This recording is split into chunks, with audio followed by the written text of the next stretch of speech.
entire run on creating the still life from scratch, from the very beginning, from gesture drawing to the very end, almost the end. I could still work a little bit more on some tiny details, but I think this is quite a bit to show you here. Now I'm speeding up a little bit the video, just because well, you know, it's a pretty long session, okay, and I really wanted to show you as much as I can. So you see that I had that initial gesture drawing. Now I begin applying the first layer for the dark value color of the table on which I'm having that still life set up. It's a kitchen table, it's pretty dark, so yeah, this is how I'm starting. I'm first identifying local values, and whatever in terms of local value and local color is dark, I'm first addressing these shapes. Okay, so that's why I began applying first layer over the desk, and it kind of frames a little bit that still life. So it's a perfect way to start doing it. Also, at the same time, I'm revising some of the shapes and making them a little bit better. You've seen a moment ago that I was measuring a little bit, and as I go, as I apply that very first layer over shapes such as desk or the table or the paper bag, which are darker than the white objects such as cups or tablecloth. So as I'm going over these, I'm also revising shapes around and making them better, and making them more realistic, making them what I actually see, and that's what I would like you to do. So yeah, you gesture first, and then you measure a little bit. You want to make those shapes a little bit better. Okay, but again, it's still a very delicate contour line that I'm using, and I'm prepared to erase whenever it shows in the areas that are going to be exposed to light. So areas that are exposed to light, you're not generally covering them with lines, with values. Okay, so I have a lot of white cloth, so if it's exposed to light, white shapes, if it's in light, I'm just not putting anything. Okay, I'm identifying now only darks, and I'm working with all those layers only within darker areas. Either it's local value that is dark inherently, just because paper bag is darker and the table is brown, or in case of the sheet, the cloth, and the cups, they are white. They cast shadows, and there are shaded areas around. And so these are the next shapes that I'm investing with lines to create a nice continuous value tones. Okay, so I'm speeding up here, and I think that the video is processing is having a little bit hard time. So it's a sort of a stop motion that you can see here happening. But you see, from time to time, whenever I'm getting to more detail, or I want to address smaller value shapes, I'm drawing for myself, or kind of delineating a little bit the borders until which I have to create that value. Okay, so that's normal. That's something that you have to do. But you see, this is still kind of in the very somewhat beginning, where I'm it's still not there in terms of contrast. It needs more work. It needs overall, all the areas need to be infused with more value, all the dark areas, I'm saying, in order to create contrast between lights and darks. And now you see that I have a piece of paper underneath my drawing hand, and that piece of paper is held by my other left hand that is not the orthodox non-drawing hand. And this prevents me from smudging all those beautiful layers of value that I applied. So yeah, I really would like you to use a piece of paper or napkin, but it's important that you hold it still because your drawing hand is moving constantly as you apply those lines. Okay, you don't want to smudge anything. Right, so if I this is still the first 2-3 layers on some areas, but if I'm close to white white surface of the paper and I can still erase and it won't create a hole in the structure of the value that I applied neatly, then I'm using that eraser. Okay, so you see now this is a shaded area or area of shadow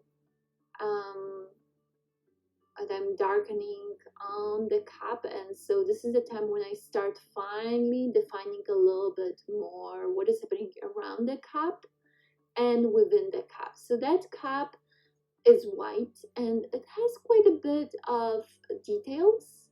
So that's why I kind of felt like, oh, I'm going to work around first, and then I will get to the center, to the middle, where there is so much more happening, and there are more complex shapes. Yes. So that's how I would like you to think. Yes, from general to specific, you always want to work on larger shapes first, and then get to the areas or smaller shapes, later. Or sometimes you have to prepare several layers before you can get to the moment where you can start differentiating smaller shapes, darker shapes. That will happen on the paper bag.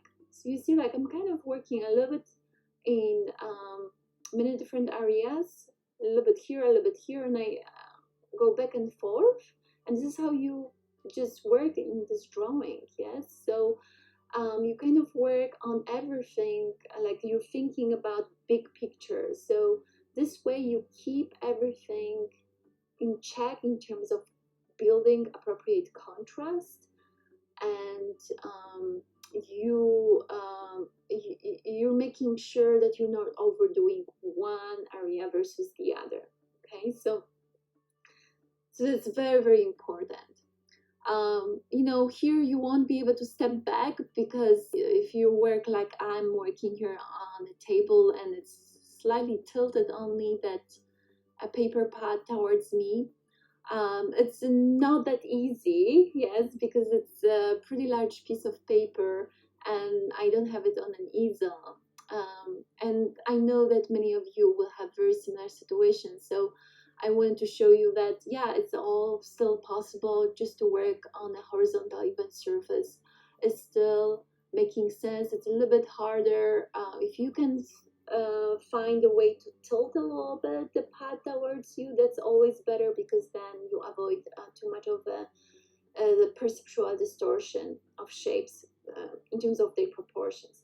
So you see, now I'm kind of like, okay, well, I think this is the time. I have already some many darks addressed to some degree. Maybe this is a time to do something with that white cap. So you see, I'm kind of suggesting a couple of things, some shadows, some reflections.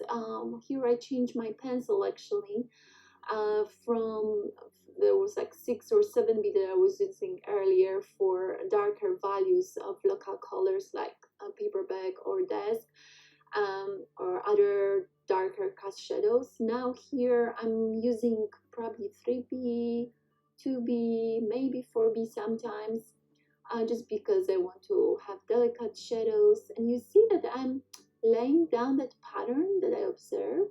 You see that actually it's very, like, very kind of more like suggestive or imply the sort of shapes or lines that are not like, I'm not trying to make a nice, extremely delineated shapes of the tree that I see, because they are not like that. Yes, we don't want to turn this into a cartoonish, overexposed type of line to use here, because it wouldn't be appropriate. So think that way. You will achieve more realistic effect in these situations. When you actually draw, or you can even squint your eyes, like you don't see exactly what's there, and that's the best way. And then try to draw that imperfect kind of imperfection of the realistic detail. Okay, so here I'm basically like more or less suggesting what's there, with a couple of lines.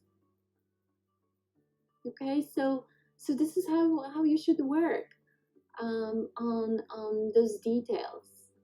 You're sometimes stressing too much over the detail, and the detail comes out,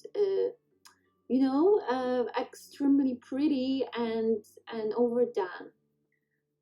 Okay, and now I was like, okay, this is enough for now, maybe for the scalp. Let's work a little bit around the cap. There is cast shadow, it needs to get darker. So you see, I'm constantly thinking about adjusting.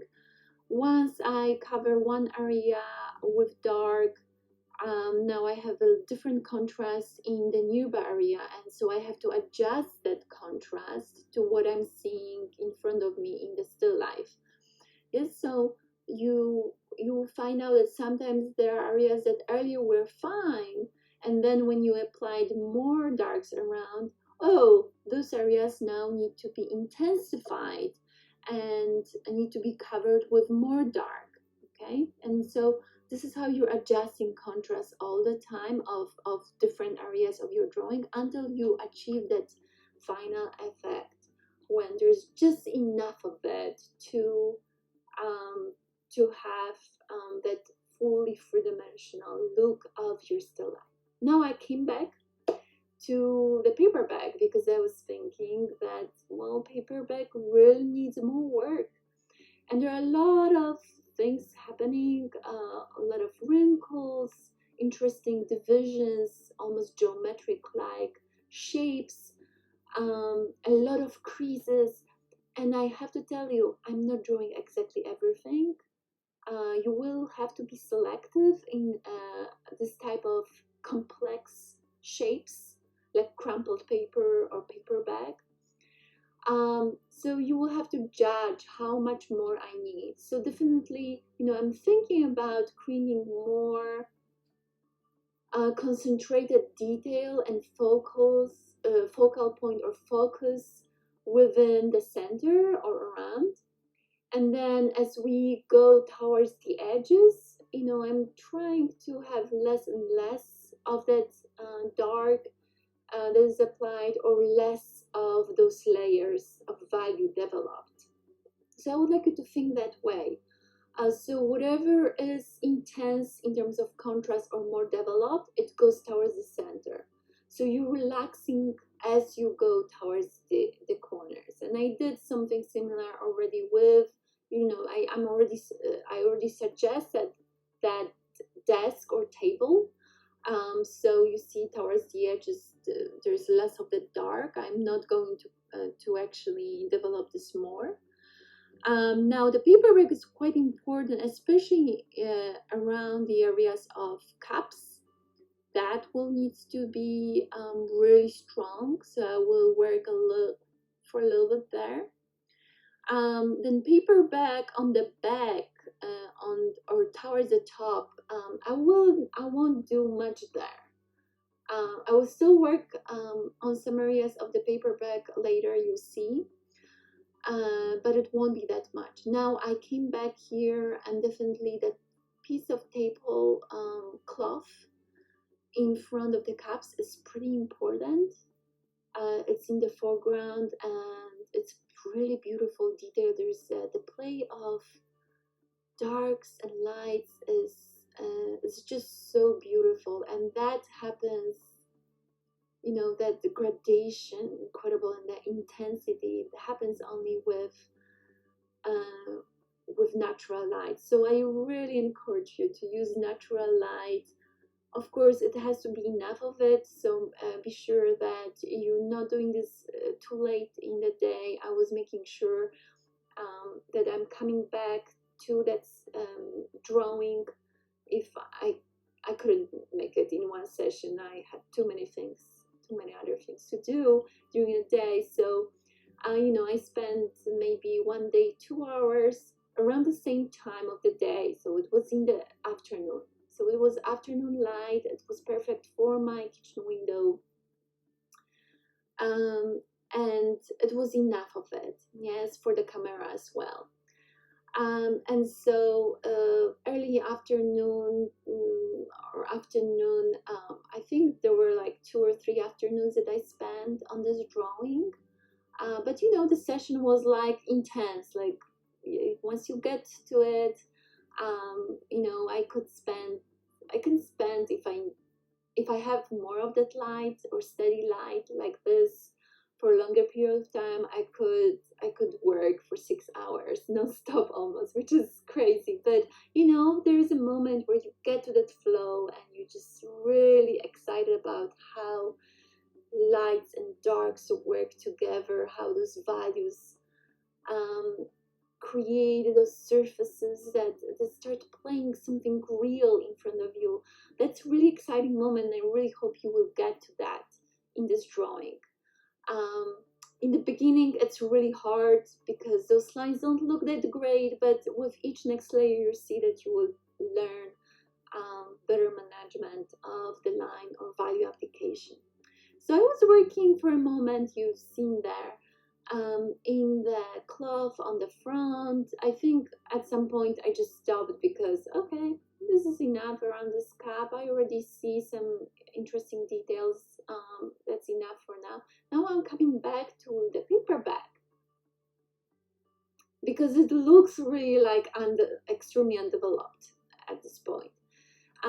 So yeah, it's still around um, that other cap, and since it's around and I have really pretty extreme darks around that cap in the paperback, because that paperback um, you know, is exposed to light mostly in that area where I'm working on, and um, and you see the light is coming from the right hand side of the screen of the drawing basically.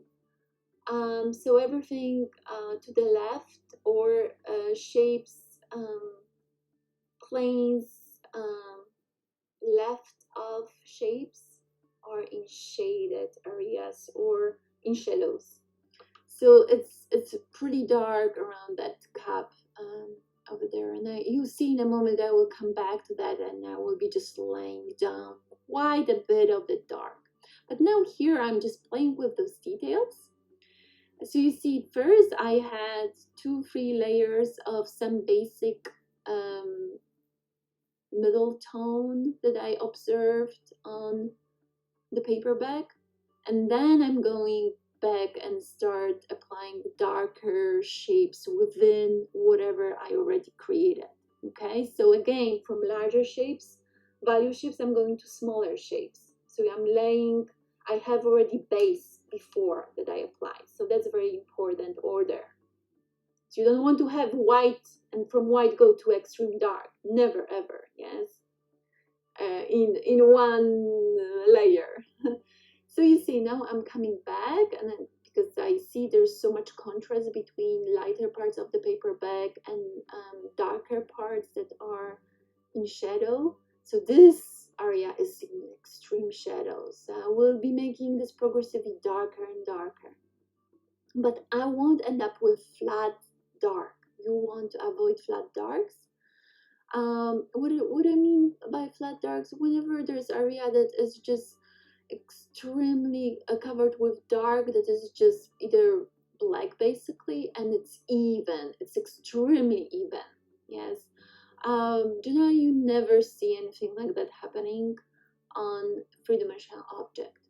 And paperback is like, there are millions of differences, because planes are coming together at different angles, just because that paperback is crumpled, it's like busted. I did a lot of harm to that paperback, and this is why it's so interesting to draw. So you see, you don't need that many objects in order to create interesting, complex still life. So just be very, very careful. Don't overdo. Don't bring too many objects. Sometimes it's just like even 3 objects could work here. That paperback is so complex, and that piece of fabric. I think these are 2 most important objects that I really wanted you to include in the still life, because it combines 2 different drawings that normally would do in class, a hands-on class. And so here I thought that would be perfect way of combining these 2 extremely important exercises in one drawing. So you have paperback, which is a really different way of thinking about the value distribution, how to create hard edges, soft edges, versus tablecloth, softness of folds. There's a lot more soft transition between lights and darks.